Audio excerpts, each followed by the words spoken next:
What's going on, everyone? Welcome back to another video. If this is your first time here, welcome to the channel. My name's Quentin Particles, and today I'm ranking the bosses of Bloodborne and the old hunters from worst to best. So all the DLC bosses and all the base game bosses except Moon Presence, which I haven't fought, but I've heard it's not that great of a boss. But yeah, keep in mind this is my opinion, and yeah, that's about it. Let's get started. In last place is Mikolash, host of the Nightmare. There's a number of reasons why he's here, but it really comes down to one thing. He's not fun to fight, and he really doesn't have any redeemable qualities. It's just an annoying slog to fight him, especially on a repeat playthrough. If I could describe this fight in one word, it would be tedious. It's boring and it's not fun, so it pretty easily takes last place on this list. At number 20 is the One Reborn. This may be a little surprising, but in my opinion, he's just not a fun boss fight. I don't know if you could even call this a boss. He just flails his arms around, so you can barely get near him. Once he stops flailing, just hit it as much as you can until it dies. It has a decent presentation, the way it falls from the moon, but that's kind of the only positive thing I can say about this boss. Next is Rom the Vacuous Spider. Rom is not a really good fight because once again he doesn't really do anything. It's actually pretty similar to the One Reborn, except this time there's a bunch of mobs you have to deal with. Well, you don't have to deal with them, but getting rid of them makes it easier. But yeah, all he does is use magic once his health gets low enough and his little spiders protect him. The arena is really cool though, but yeah, Rom the Vacuous Spider takes the 19th place. Next we have another boss that does nothing except get protected by its guards, the Witch of Hemwick.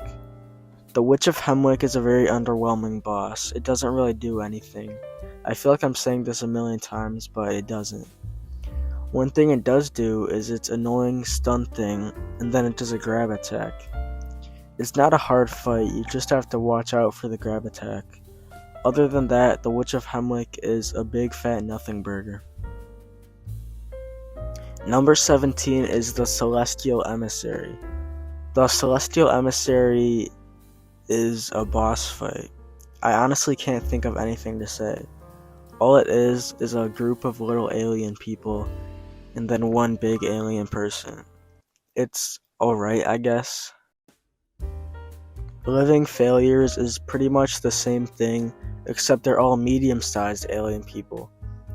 And the OST is pretty cool, and at one point some meteors fall from the sky. But that's about it. 15 is Ebriatus. Ebriatus is a decent fight, but she actually has a lot of health and does a lot of damage. The fight kind of drags on sometimes, and it can get a little frustrating with the amount of health and damage she has. But it's not all negative. Ebriatus has a cool looking arena and is kind of fun to fight sometimes. You just have to circle around her.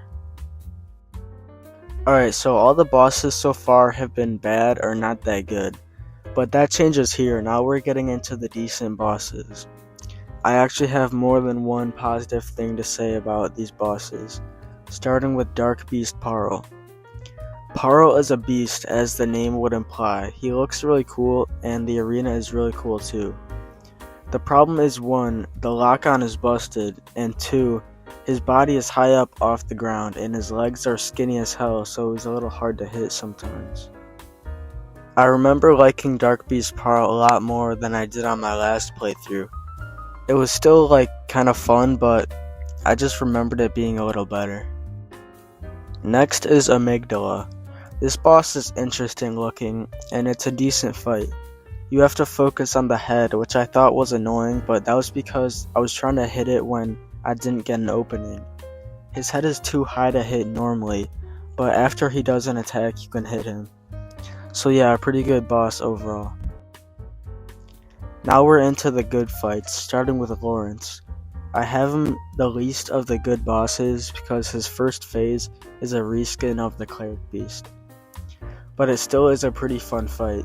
His second phase is when he loses his legs and he starts crawling around and leaving lava everywhere.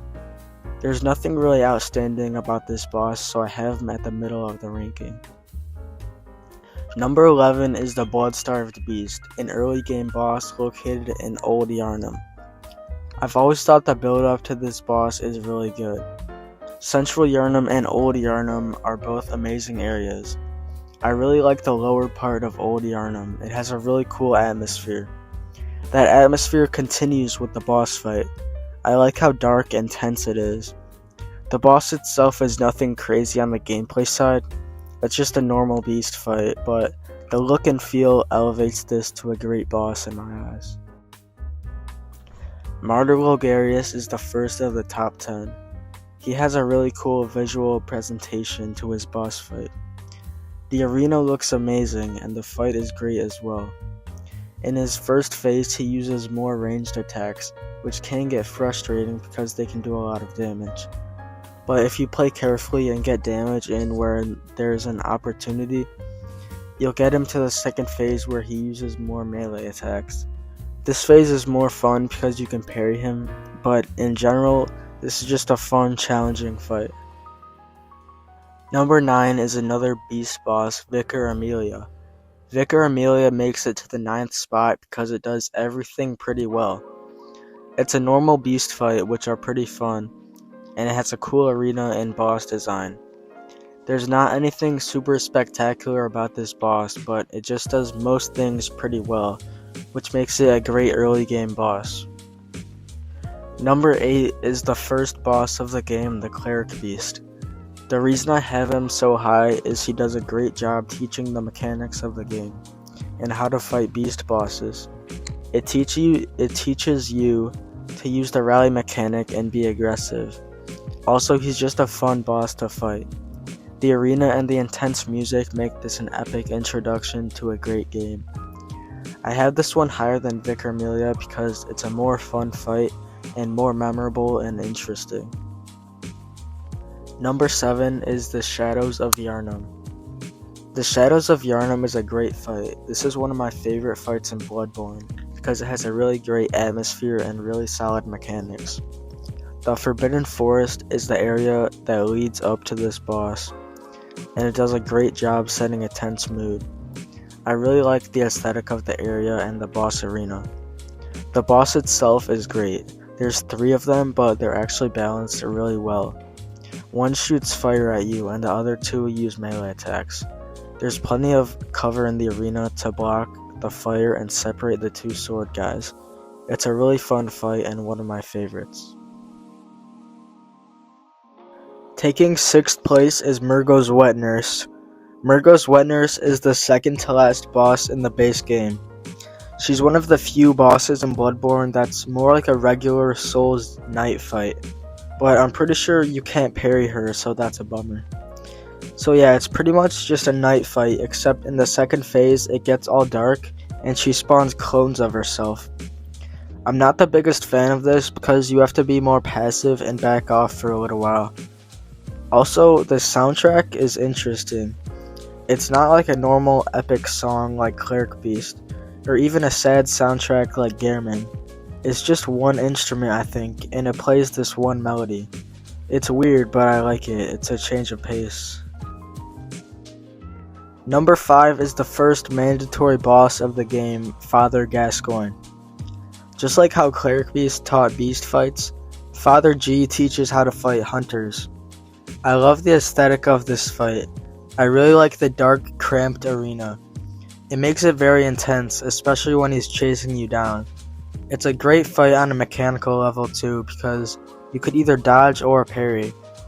And you could use the rally to your advantage too. If you didn't learn to be aggressive and use the rally yet, you will definitely learn here. Once he gets to 1/3 of health left, he turns to a beast and gets even more aggressive. Here is when it gets most intense and exciting.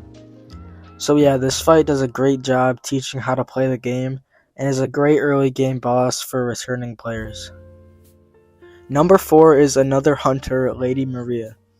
Lady Maria is an amazing fight for a lot of reasons. Her arena is cool as heck, and she looks cool as heck too. She's also just like really fun. I don't know what else to say. She's just a fun boss fight. It feels super rewarding to get all the parry times down and master all her moves.